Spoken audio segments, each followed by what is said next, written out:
food has completely changed from where it was 60 years ago, just like water has, just like our electromagnetic environment has. So to speak specifically to food, just to give people understanding, it's more important when and where you eat than what you're actually eating. So you'll have a lot of dietitians and food gurus and nutritionists tell you it's really important to eat X, Y, Z, A, B, C, do this detox, do that, do that. That's not the way I roll. I tell you that it's way more important at what times you eat, which is where I'll get into my schedule and what I recommend for all my clients. And then where you're eating is really important to program your gut so that you're able to actually absorb and assimilate the nutrients in the best way. Way more important than what you're actually eating. So that's why I don't actually change food in my clients first. That's probably fifth or sixth down on the list after they make all the other changes. So they keep eating their KFC, they keep eating all those things, and they actually already see improvements. And then they change that later and they see even bigger improvements. And the reason why is because food is light in cold storage. So you're getting a light signal in your gut when you eat the food. So your body unpacks the food, extracts the light. It tells your body what time it is, what location that food came from, and then your body decides to either assimilate it or not. And if it's in the right season, if it's local, it's fresh, it's wild caught, or it's organic, or if it's grass fed, then it's going to go in and it's going to be well assimilated. So the best way to deal with all the other things is to ignore, to be as natural as you can. So making sure you do organic whenever you can, making sure you go to your farmer's market, find out what's local, seasonal. But in terms of the small little things like, the spraying and the chemicals in the air or insecticides, things like that, it's a much smaller concern than most people think. And when you're more unhealthy, it will affect you more. So the more light you load into your system, into your water in the body, the less you will care about the less these things will impact you. So the structure of what I recommend for most people and what I do for today anyway is waking up at sunrise. That's your first light. Your phone, your lamp, your bedside lamp, any of those lights, they should not be your sunrise. Your sunrise should be natural light, not behind a window, not behind contact lenses, but outside, even if you can't see it. Stand anywhere you can touch the earth with your bare feet, even if it's dirt, concrete, whatever it is, and face east and take a few nice deep breaths through your nose. That's the first thing I do in the morning. The second thing I do is I start making breakfast. Now I have an outdoor kitchen, so I can cook and prepare breakfast outdoors. So that way I can already start allowing the pre-digestion to happen while I'm also assimilating my body and allowing the circadian timing to prepare my gut for the day. So initially what we do is we have a ghrelin spike, which happens post-cortisol spike when we wake up. That ghrelin spike boosts our appetite. So we're designed to break fast breakfast. We're designed to do that in the morning. Anyone who skips breakfast and says it's a longevity strategy for fasting and skipping that, you're messing up your circadian rhythm. And if you do it long enough, you'll add on a huge amount of weight to your body. So eating breakfast is super important. That's within the first hour. And then you do your cognitive stuff all the way till midday. So anything that involves the brain, cognition, you do that. Make sure you get a little bit of vitamin D during the middle part of the day. 15 minutes on front and back. If you've got Fitzpatrick type 1 skin, very pale skin, red hair, you may only need 5 minutes because you absorb it a lot faster. If you're dark and you're African descent, and you have very melanated skin, then you're going to need a lot more sun. So you could probably hang out in the sun for an hour during that midday portion just to get enough vitamin D. So then you do in the afternoon, you do your physical exercise. That's when your body's optimized for physical muscle performance, grip strength, cardiovascular output, blood pressure raising. All of that is at its highest between 2 and 5 p.m. That means before sunset. So that's when you do any type of physical strenuous exercise. And then as sunset goes on, you watch the sunset as much as you can, even if you're just seeing the indirect light behind a cloud or a hill or a tree. And then you go and put your blue blockers on, you put your red lights on in your house, and then you get ready to wind down and you go to bed.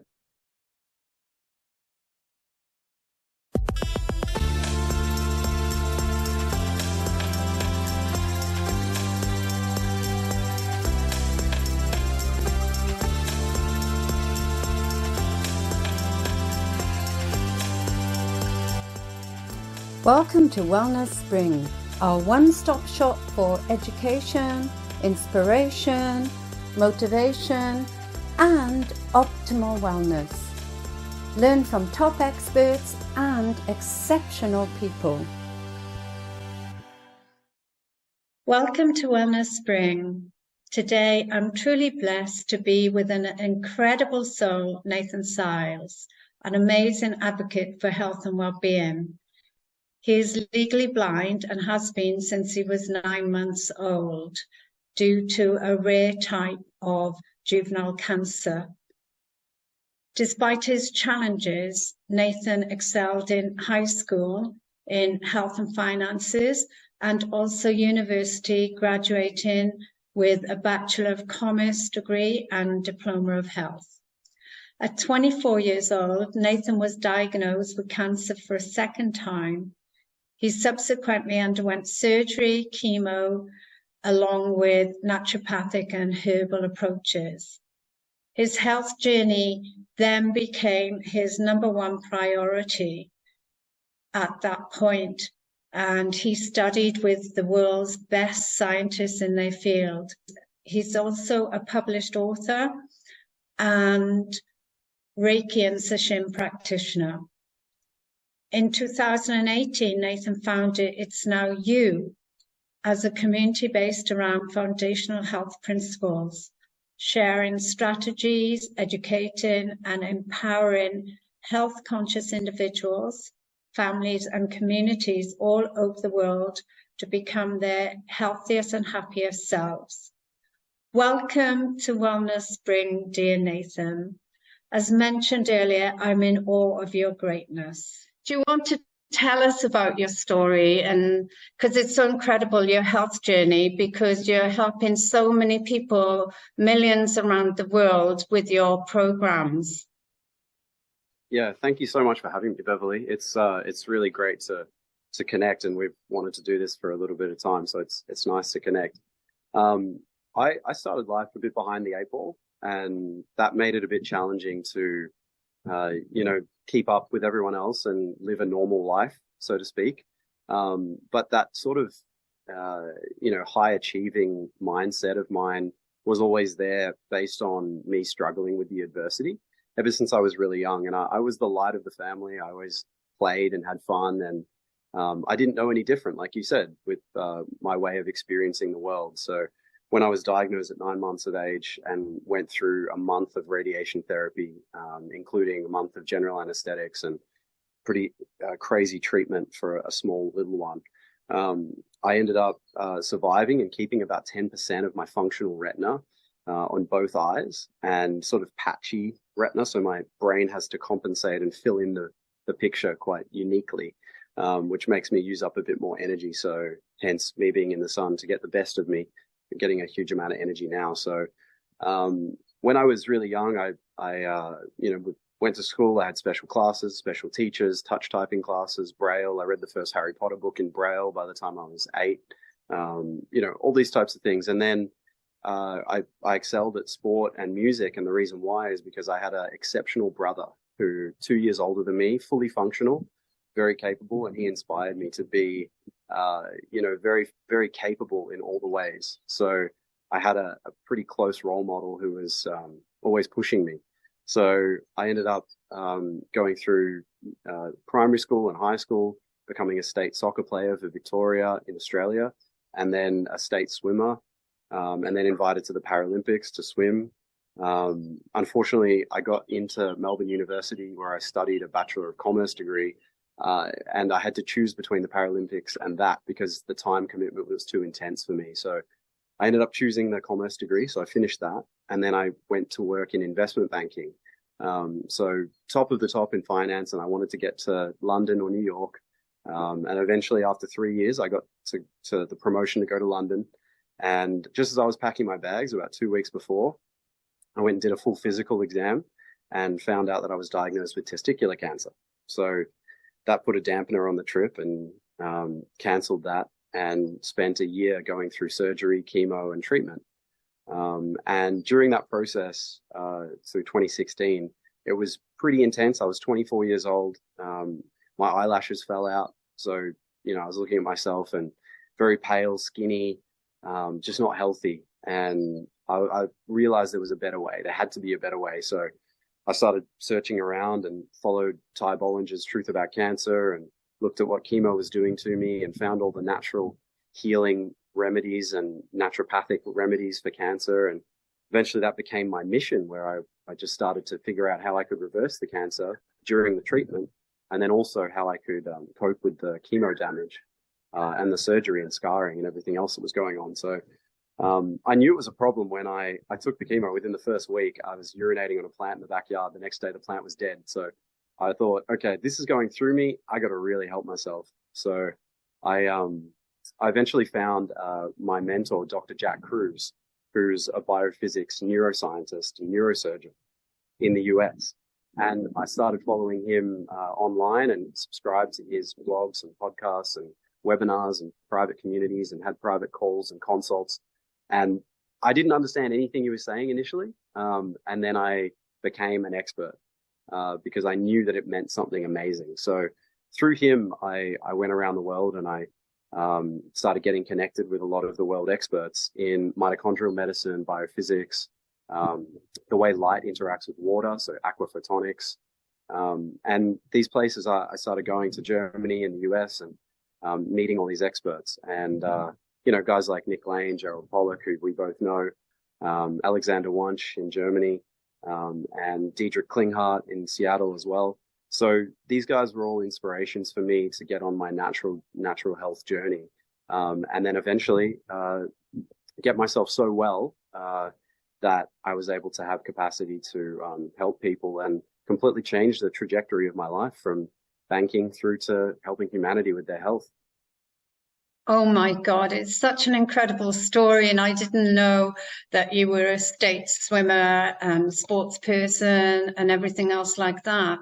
And I guess it would have been a difficult choice for you as well to make, because you obviously love sports and have that in your blood as well. And and your brother, I think it's so important to have someone who is your backbone, who inspires you and do lovely things.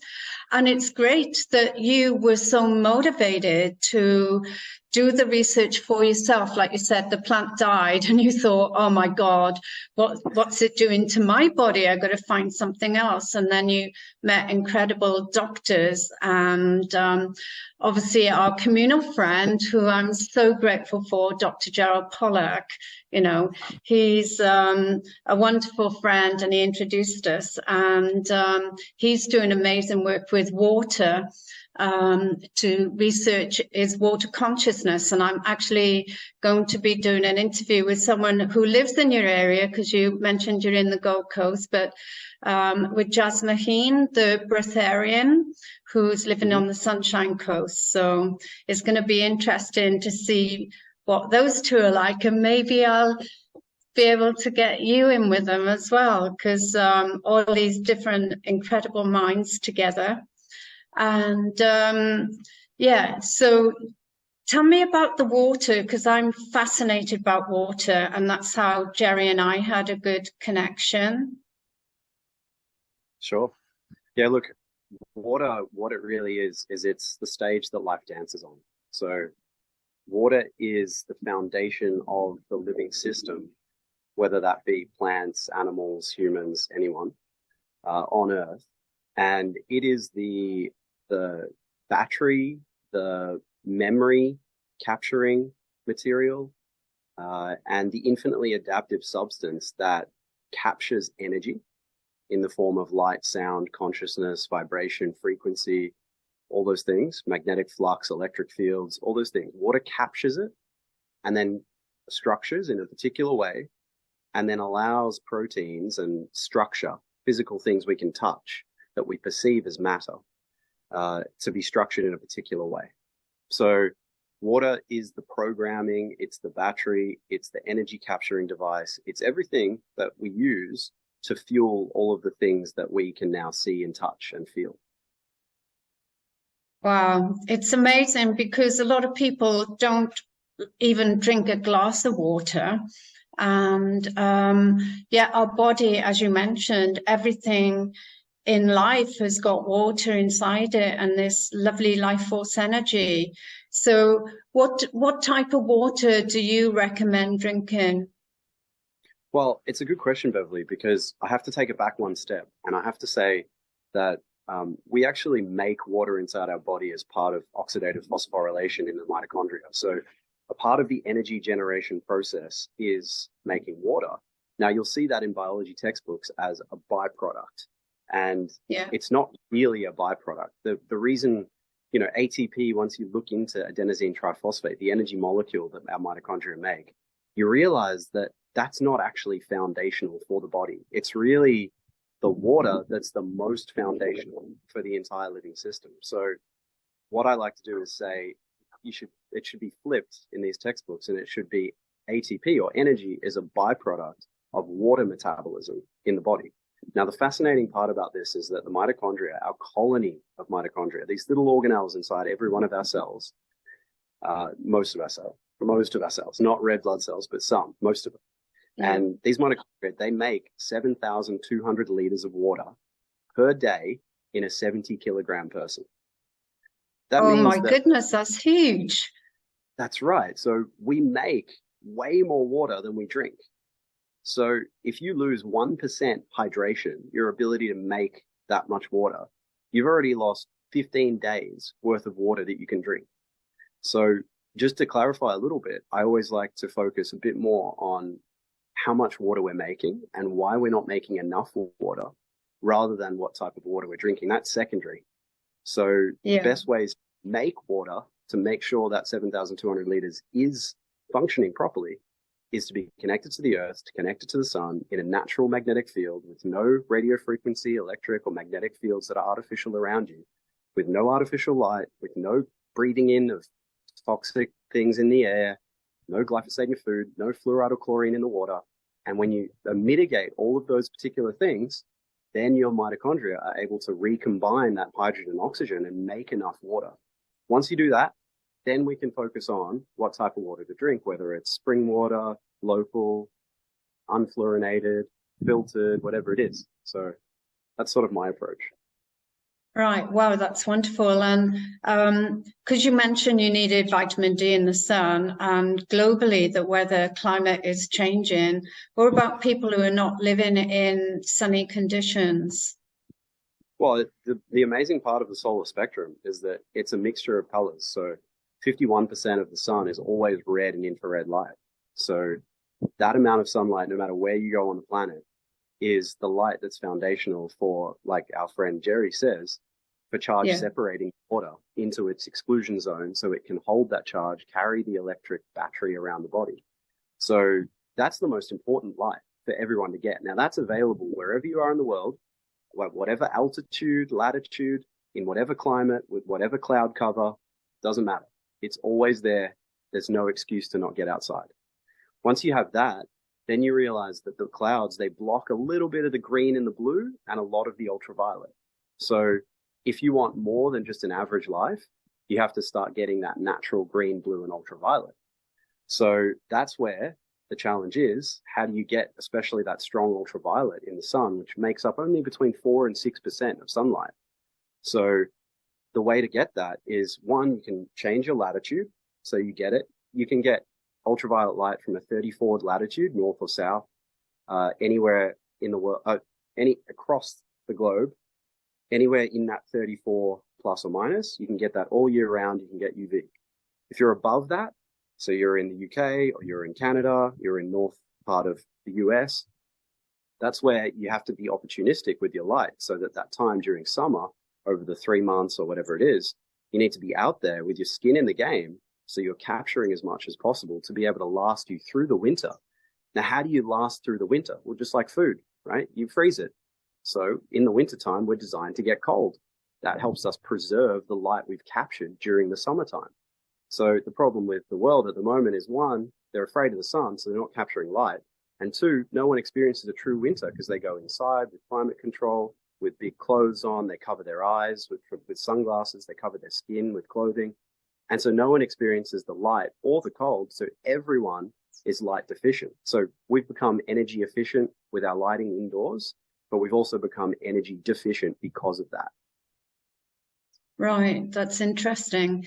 And also, as you mentioned, people are putting clothes on, but here in Australia, they're slapping loads of sunscreen on, so your skin can't even breathe, let alone receive the sun's rays. And I know that you talked about latitude. You moved from Melbourne to the Gold Coast, and I know you see a lot of clients in the States as well and globally. So you're a global traveler. So people will often say, oh yeah, for me, it's all right for you. You can go out, you can travel, but everybody has the same opportunity. And I know you agree with that. What would you say to people who are very negative about everything? Well, the question about that is that how much, what's their health status at the moment? If they're struggling with a chronic disease, if they're struggling with pre-diabetes, a down-regulated thyroid, they have a little bit more weight than they would like, their metabolism's not optimal, their resistance to pain is very minimal, they have headaches, they experience dehydration regularly, they're not sleeping well.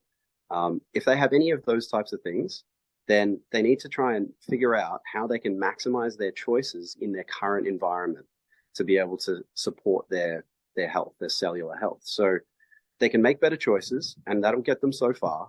But the saying I like to say is you can only get as well as you can in an environment that you can't get well in an environment in which you became sick. So making those same choices in that same environment, you get what you get. But if you decide to change it up and you decide to mix it up, so let's say taking a holiday during the winter time to somewhere a bit warmer, that can make all the difference for you. And it doesn't have to be a big thing. You can get in the car and drive 1,000 kilometers, 500 miles somewhere, go to the top of the mountain. That's a big hack. Doesn't matter where you are in the UK or in Scotland or in Canada. If you go above 1,500 meters above sea level, you can get UVB, huge amounts of UVB all year round, even in the winter time. So you can use altitude as your effect. But for people who say that they're not willing to move because they got a job, they got kids, they got all these types of things, my job is not to help you with personal management. My job is to say and give you an idea of how serious the health situation is in your life. So for me, what I do is I try to give you as many strategies as possible in your current environment so that you can hack that and be the best you can there. Otherwise, you need to start changing it up. And by changing it up, I mean, take a little holiday or consider being a snowbird. What the birds do, they migrate with the seasons. That's exactly what we're designed to do as well.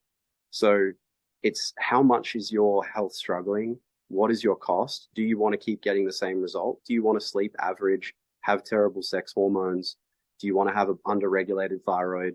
Do you want to not be achieving your potential? Unfortunately, that's a hard fact that a lot of people have to face. But if they dig deep within themselves, they can make moves for greatness very affordably and very cheaply. So just to give you an idea, one of the things I did when I moved firstly up to Queensland from Melbourne, it was costing me a lot. So I moved to Mexico. And I moved there and I halved my expenses and I doubled my sunlight because I was within the 20s. So I was at a 16 latitude. So I got a huge amount of sunlight and it didn't cost me much to just get up, eat some canned sardines in the morning, watch sunrise on the beach, turn on my computer and do a little bit of work consulting, and then go to sleep right after sunset and do that for a year and a half. And I did that for a year and a half. I fixed almost every single thing in my entire body. It didn't cost me very much money and I came back to Australia. So, I was lucky. I was single. I didn't have dependents, but it's an inspiration for you to go, you may only have to do it for 3 months or 4 months, and then you can come back and be your greatest potential. So it's up to you what you want to do, Wow, that's incredible. And can you talk us through your daily routine and especially about food, because a lot of people are talking about pesticides in food at the moment. Yeah, I mean, food has completely changed from where it was 60 years ago, just like water has, just like our electromagnetic environment has. So to speak specifically to food, just to give people understanding, it's more important when and where you eat than what you're actually eating. So you'll have a lot of dietitians and food gurus and nutritionists tell you it's really important to eat XYZ, ABC, do this detox, do that, do that. That's not the way I roll. I tell you that it's way more important at what times you eat, which is where I'll get into my schedule and what I recommend for all my clients. And then where you're eating is really important to program your gut so that you're able to actually absorb and assimilate the nutrients in the best way. Way more important than what you're actually eating. So that's why I don't actually change food in my clients first. That's probably fifth or sixth down on the list after they make all the other changes. So they keep eating their KFC, they keep eating all those things, and they actually already see improvements. And then they change that later and they see even bigger improvements. And the reason why is because food is light in cold storage. So you're getting a light signal in your gut when you eat the food. So your body unpacks the food, extracts the light. It tells your body what time it is, what location that food came from, and then your body decides to either assimilate it or not. And if it's in the right season, if it's local, it's fresh, it's wild caught, or it's organic, or if it's grass fed, then it's going to go in and it's going to be well assimilated. So the best way to deal with all the other things is to ignore, to be as natural as you can. So making sure you do organic whenever you can, making sure you go to your farmer's market, find out what's local, seasonal. But in terms of the small little things like, the spraying in the chemicals in the air or insecticides, things like that, it's a much smaller concern than most people think. And when you're more unhealthy, it will affect you more. So the more light you load into your system, into your water in the body, the less you will care about the less these things will impact you, So the structure of what I recommend for most people and what I do for today anyway, is waking up at sunrise. That's your first light. Your phone, your lamp, your bedside lamp, any of those lights, they should not be your sunrise. Your sunrise should be natural light, not behind a window, not behind contact lenses, but outside, even if you can't see it. Stand anywhere you can touch the earth with your bare feet, even if it's dirt, concrete, whatever it is, and face east and take a few nice deep breaths through your nose. That's the first thing I do in the morning. The second thing I do is I start making breakfast. Now I have an outdoor kitchen, so I can cook and prepare breakfast outdoors. So that way I can already start allowing the pre-digestion to happen while I'm also assimilating my body and allowing the circadian timing to prepare my gut for the day. So initially what we do is we have a ghrelin spike, which happens post cortisol spike when we wake up. That ghrelin spike boosts our appetite. So we're designed to break fast breakfast. We're designed to do that in the morning. Anyone who skips breakfast and says it's a longevity strategy for fasting and skipping that, you're messing up your circadian rhythm. And if you do it long enough, you'll add on a huge amount of weight to your body. So eating breakfast is super important. That's within the first hour. And then you do your cognitive stuff all the way till midday. So anything that involves the brain, cognition, you do that. Make sure you get a little bit of vitamin D during the middle part of the day. 15 minutes on front and back. If you've got Fitzpatrick type 1 skin, very pale skin, red hair, you may only need 5 minutes because you absorb it a lot faster. If you're dark and you're African descent, and you have very melanated skin, then you're going to need a lot more sun. So you could probably hang out in the sun for an hour during that midday portion just to get enough vitamin D. So then you do in the afternoon, you do your physical exercise. That's when your body's optimized for physical muscle performance, grip strength, cardiovascular output, blood pressure raising. All of that is at its highest between 2 and 5 p.m. That means before sunset. So that's when you do any type of physical strenuous exercise. And then as sunset goes on, you watch the sunset as much as you can, even if you're just seeing the indirect light behind a cloud or a hill or a tree. And then you go and put your blue blockers on, you put your red lights on in your house, and then you get ready to wind down and you go to bed. Wow, that's an incredible journey. So it's great you're following the natural rhythms of the clock with the nature, watching the sunset rise and sunset and so forth. It was interesting you said about red hair because I grew up in Wales. My partner's Australian, but he's red hair and pale, but he can stay in the sun a lot longer than I can.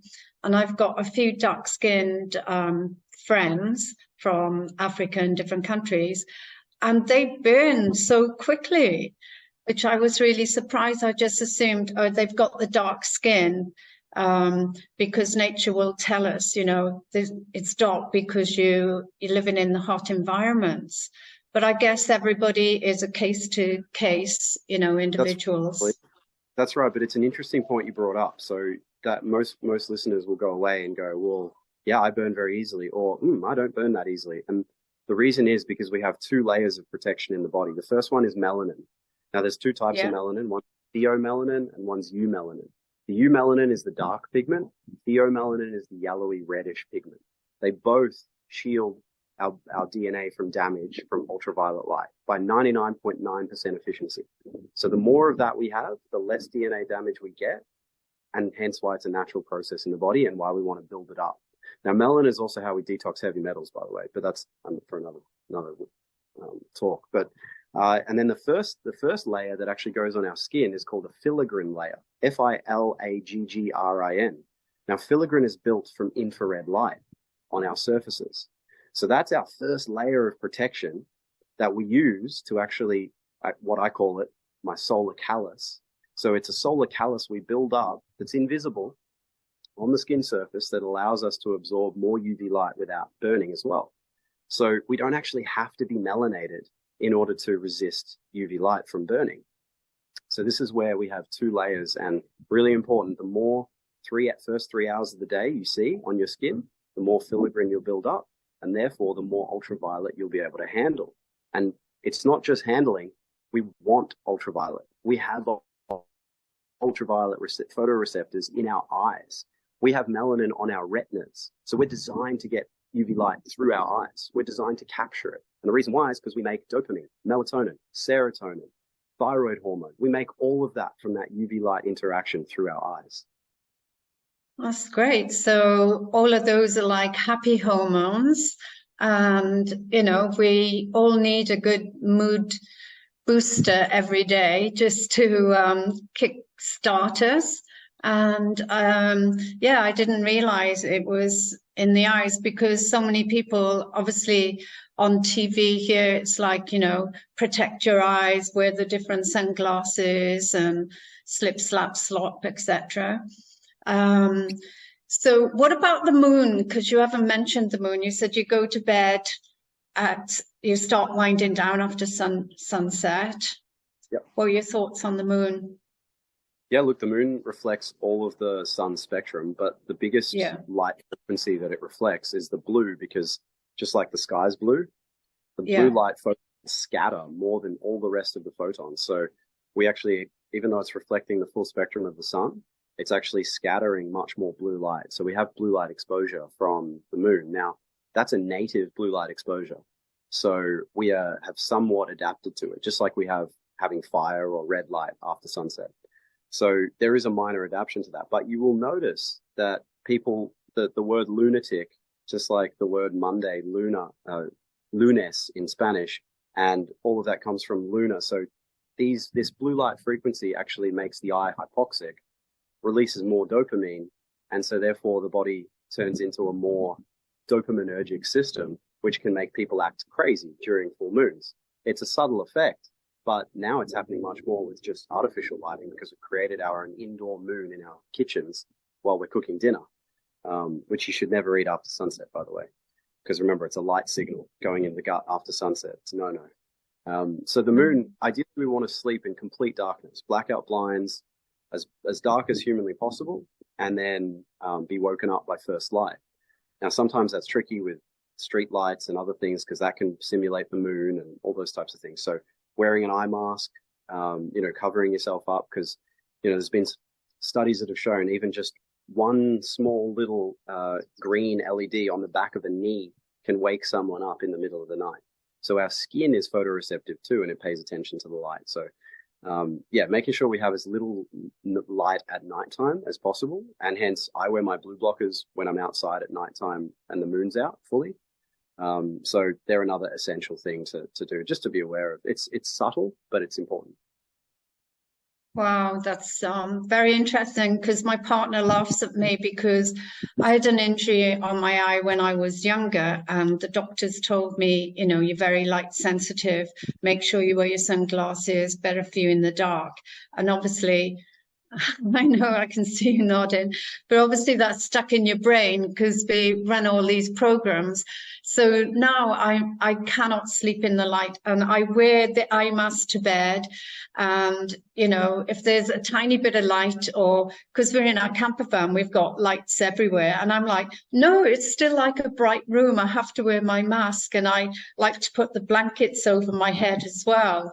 So I can't wait to tell him. That's So good. And you know what, Beverly, as well, just to note on that, there's the yeah, invisible light that not a lot of people talk about. So, you know, to give you an idea of where, you know, this invisible light came from in nature, not infrared and ultraviolet, but beyond that. So cosmic and gamma rays, they come through during those northern and southern light shows. So yeah. actually cosmic and gamma ray exposure that happens naturally, but it's very, very short lived, very low dose. Same as X-rays. So we actually get X-rays from watching a lightning storm. So if you ever want to get a free X-ray without the image, just watch a lightning storm. So I wouldn't recommend that. There's also radio frequency radiation we occasionally get from electric storms and things in nature as well. So, but these are all very low dose and not very big. Now, we've created our own non-native electromagnetic radiation for our communication purposes and technology use. Now, this is like excessive radio frequency pulsing the body, which actually dehydrates the body. So remember, when we're born, 80% water. When we die, we're about 55% water. So death is dehydration, to bring it back to water. So if you want to get more dehydrated, you keep a Wi-Fi router on, you keep your phone in your bedroom, you keep a wireless Bluetooth speaker next to you when you do your yoga. You wear normal AirPod earphones that have a Bluetooth connection, pulsing your head right on each ear. All those things dehydrate the body. So reduce your ability to capture light and reduce your ability to synthesize hormones and put you into a beautiful deep rest. So it's really important that people understand that it's also the invisible light that is causing massive health issues. So mitigating that will keep you hydrated, keep your mitochondria making good amounts of water so you can use the light to regenerate while you sleep in darkness.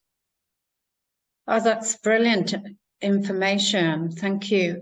And who or what is your typical client, and you know, what would be a average, maybe I'm guessing they're going to be tailor-made, you know, a consultation with you and so forth, so people can get a better understanding of how they can improve their life with you? Sure. So I now work a lot with professional athletes, so I've sort of created a bit of a niche there, and I'm phasing out a lot of the chronic disease patients I've been working with, mostly because they're getting better and I don't need them. So it was they need me. So it was much more of a demand of. I just had actually yesterday. I just had a client send me his 1-year ultrasound of his testicular cancer, and it's completely gone. So just from using a bit of nature, going to the beach, sunrise, eating at the right times, going to bed in darkness. And he did that for 4 months and reversed his testicular cancer. So, you know, there's people like that that are doing all these types of things, you know, things like thyroid conditions, adrenal fatigue, you know, chemical sensitivities, you know, insomnia, stuff like that. It's much easier to fix. So those ones usually drop off. You know, I usually do 2 or 3 consults and then they're fixed. You know, if they're willing to put in the effort and make sure they make the right changes. But that's why now I'm moving into more the human optimization side of things. So I much more enjoy working with people who, because I'm such an in-depth and very detailed a person who knows a lot of the quantum biology and a lot of the details, subatomic movements in the body, I much more prefer to work with people who have worked with people in the past, a naturopath or an acupuncturist, or you know, someone in the biophysics space or bioenergetics. They've heard of mitochondria, they know that it makes water. Then we can go and take it to the next level, and that's where I feel like I'm slotting in at the moment. So yes, unbelievable amounts of compassion for me, a two-time cancer survivor. That's always my niche, and I always have a soft spot for anyone who's struggling with that. But I much prefer to, you know, take what I've said in this podcast, see what you can implement, see how much it moves the needle, test your bloods, test your sleep scores with your Oura Ring when it's on airplane mode, and start doing all those types of things. And then if you want to go and explore it a bit further, then you can come and reach out, and that would be the best way to maximize your time. Fabulous. And If there is one thing you could do to change the world, what would it be? Make indoor lighting safe for humanity. I want to Wow, bring the sun inside in a safe way. that's a huge one. That's brilliant. Thank you. Yep. And yeah, you've covered so much stuff for for the general Joe blog who are not athletes and you know, stuck in the office 9 to 5. What advice would you give them? Like, how important is laughter and exercise? Yeah, look, you know, the most important thing is making a change for your visible and invisible light. So if you've addressed food and exercise and you're in that paradigm and things just aren't moving, don't be discouraged, because diet and exercise is not that important when you realize that visible and invisible light controls your entire biochemistry. So if all you have to do is the first thing, the thing that got me better straight after my chemo and during my chemo, is watching the sunrise. If you can only do one thing, pretty much no one has an excuse. I met a few night shift workers last week, and they sort of have a bit of an excuse there, but they're now going to quit their jobs, which is great. But watching sunrise every single day for a consistent basis is the best way to optimize your sleep, regeneration, and all of your organs. So if there's only one thing you can take away, it's touch the earth, face east, watch the sunrise when you get up. Right. And on a personal level, what was your self-talk when you were going through that radiation and chemotherapy and when you had the cancer? For me, it was inquiring into myself, what my purpose was here on Earth. And I realized that life is worth living. Life is worth sharing. And I'm of no use to anyone or anything unless I have my health. So I dug deep and I decided to focus on always being well for the rest of my life, and avoiding any type of pay to play, any type of, always looking at all the other alternatives before I buy a supplement, before I do a detox, before I go to a practitioner, before I do any of that. I sit with myself in nature and I get clear on what I can do first for myself for free, because health is free. And we've had it stolen away from us by a lack of education and a world that has been put together in a way that doesn't keep health as a paramount. So that was my self-talk. It was, I want to change the system, make it safe for everyone to enjoy and follow their passions, and creating an indoor lighting environment, visible and invisible, is like I said, one of my key things. And that's where I came up with it when I was there. And so who are you good for if you haven't got your health? Exactly. Health is your best wealth. Exactly. And we're surrounded by it. We're in an abundance of wealth wherever we are, as long as you're outside. Exactly. Thank you. And I believe you do a lot of work helping people through their negative programs and changing their mindset as well. Do you want to talk about that briefly? Yeah, look, I mean, that's a deep topic, and we could probably talk a whole hour about that. But just to touch on it briefly, we're built with these programs, and they get instilled in the first 7 years of our life, and we go and we're on record mode. So the things that we seemingly insignificant when we're young actually shape the unconscious for the rest of our life. And identifying what those are so that you can have an ability to sit and be present in the moment and realize what's coming up and where that's coming from, what belief that's coming from, what program, what worthiness level is coming from, is the aim. We're trying to make that, instead of living life out of defensiveness and reactiveness, we're trying to make a point of going, okay, I understand myself to an extent. I want to understand myself more. where's this coming from? How can I make myself safe so this doesn't come up again? And how do I move forward in a loving way? And so that's where the self-work, the self-inquiry comes in. And unfortunately, most people have to be in a life or death situation to really get to a place where they're inspired to sit with themselves and learn about themselves. But you have the choice now to sit with yourself, whatever your process is, if it's a visualization or a meditation or a mindfulness or listening to a beautiful song while you walk in nature or whatever it is, going for a swim. That was my meditation for a long time. And that process there allows you to, that stream of unconscious to come up to the surface, and you can identify it. You can identify it and find out a way to love it back into yourself and integrate it. So, you know, and I don't want to get spiritual, but I mean, ultimately, you know, we are love, and any decision that's made out of fear is a decision that's made from something you're not looking at. So, see what they are for you. See what those hard and fast beliefs are. And you know what? I'll give you a little task. So the thing I do every single year, I'm the CEO of my life. You're the CEO of your life. Your listeners are the CEO of their lives.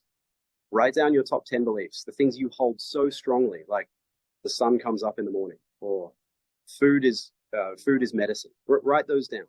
And at the end of the year, question them. See if you still believe what they are, and see if you can prove them wrong. That's the scientific method. See if you can continually better yourself and refine your beliefs so that you act from a beautiful space of truth inside yourself. So that's a beautiful task I do every year. Oh, wonderful. I'm definitely going to start writing that down when we hang up. And fingers crossed the listeners will too. And that's a great advice too. You don't have to hit rock bottom. You can make the choice now. And I know you've written a book. Do you want to say about your book and who or what motivated you? Because I'm aware of the time. And I'm so grateful that you've given up your precious time today for this wonderful chat. Sure. Thanks, Beverly. Yeah. Look, the book is called Journey from Chronic Disease to Optimal Health. And I wrote it over the past 5 years. It took me a long time to get it to a place where I want it to be, where it's super inspirational, and it provides a methodology to move into your new life that is you, that you're forming, that you will leave behind vampires and other things that are holding you back. You'll cut the ties that bind. And so hopefully through that experience of, you know, reading the book, and I know a lot of people will flick through it like they do with most books, and that's why I've put these little orange box sections in there, which are sort of like excerpts that you can flick through each chapter. And if you want the jet lag prescription or the sleep optimization prescription, or how to get your sex hormones optimized, or how to have a healthy pregnancy, or all these types of things, you can just flick from orange box to orange box and read those. It's heavily referenced, a lot of citations. It's mostly based around my story and all the things that I learned along the way. But it's unbelievably relevant for every person that listens. And there's a whole bunch of testimonials in there of people just like me who struggled with chronic disease, severe illnesses, very debilitating, and they use nature to get them better. So it's going to be available in all different forms at some point, you know, electronic, and I may even do an audiobook for it. So, but yeah, keep an eye out for it. It's going through its final stages of editing now, and I've revised it a couple times recently. But the real motivation of it was my dear friend Jason Borden-Smith, who is one of my heroes. He passed away 2 years ago. I was his primary carer for that time in the last 2 weeks of his life, and yeah, he's a very inspirational man. If you can see any of his videos on YouTube, he's a hero of Australia. If anyone's interested, he got rid of all of the lead out of paint to create VOC, no VOC paint, because lead was killing a lot of children. He cleaned up all of the Sydney beaches so there wasn't sewage floating up and causing all types of infections and diseases.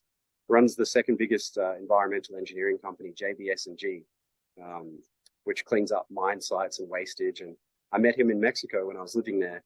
And as soon as he met me and heard my story, after 5 minutes, he said, "You're writing a book and I'm going to help you." And so that was my inspiration. Wow. Wow. Two inspirational minds together. That's wonderful. So I can't wait to read the book. And you are like a walking encyclopedia because you've done so many health degrees and you've experienced so much in your life and you've taken the time to look within and truly connect with who you are at a soul level and heal yourself. So, you're walking proof that you can do it. We can all do it. And you're a shining example. So I'd like to end off by saying thank you for all you are and all you do for humanity and our world. And thank you once again for giving up your precious time. That's very kind of you, Beverly, and thank you for all that you do and sharing this message with your beautiful community. And yeah, I appreciate and honor you as well. Thank you.